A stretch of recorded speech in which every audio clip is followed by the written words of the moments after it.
প্রত্যেকদিন মন ভালো দুই একটা গালি হবে। যদি আমি পারতাম যে এই গ্যালারি থেকে একজন, ওই গ্যালারি থেকে একজন, ওই গ্যালারি থেকে একজন বাংলাদেশ টিম সাজাতে পারতাম, তাহলে মানে ভালো হতো। টি-20 কিন্তু আমরা যে খেলছি এটা আমার জন্য অনেক বড় ব্যাপার।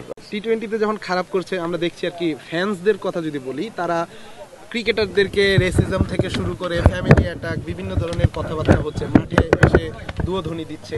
এটা অ্যাজ এ ক্রিকেট ফ্যান হিসেবে যদি আপনি বলেন, তাদের প্রতি বার্তাটা আসলে না, স্পোর্টিং হতে হবে। যদি একদম ভালো না লাগে তাহলে বাসায় বসে থাকতে হবে। আসলে আমরা কি এই যে 20 কোটি মানুষের মধ্যে 11 জন প্লেয়ার, তার মধ্যে এটা একটা ইরেগুলার খেলা। টি-20 কিন্তু আমরা যে খেলছি এটা আমার জন্য অনেক বড় ব্যাপার। আমি প্রথমে বলেছি ইনফ্রাস্ট্রাকচার নেই আমাদের। আর দর্শকরা আসলে পারফর্মারের কাছে পারফরমেন্স চাইবে। টিকিট কেটে আসে, অনেক দূর থেকে আসে, ছুটি নিয়ে আসে, কষ্ট করে আসে, আবার মন ভেঙে চলে যায়। প্রত্যেকদিন মন ভালো দুই একটা গালি হবে, কিন্তু এই জিনিসটা সাস্টেনেবল হওয়া উচিত না।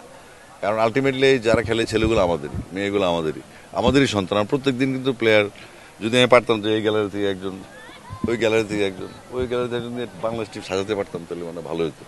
তো পারফর্মারদেরকে শান্তি দিতে হবে, এবং শান্তিটা আবার পারফর্মারদেরকেও অশান্তি তৈরি করা যাবে না। পারফর্মার খেলতে হবে, প্রমাণ দিতে হবে সে প্লেয়ার।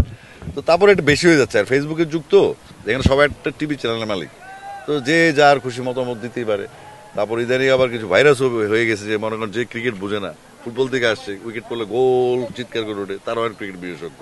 কারণ আপনি যে পিএইচডি করছে, যে ক্লাস 2-তে পড়ে, তারা সেম লেভেলে চলে আসছে। এরকম কিছু সোশ্যাল মিডিয়ার কিছু অবক্ষয়, কিছু মানে কি বলে অসামঞ্জস্যতা কাজ করে, এটা নিয়ে মনে না নিয়ে মেনে নিলে হয়। একটু ঋণী প্রসঙ্গে আসবো। আপনার স্মরণ থাকার কথা যে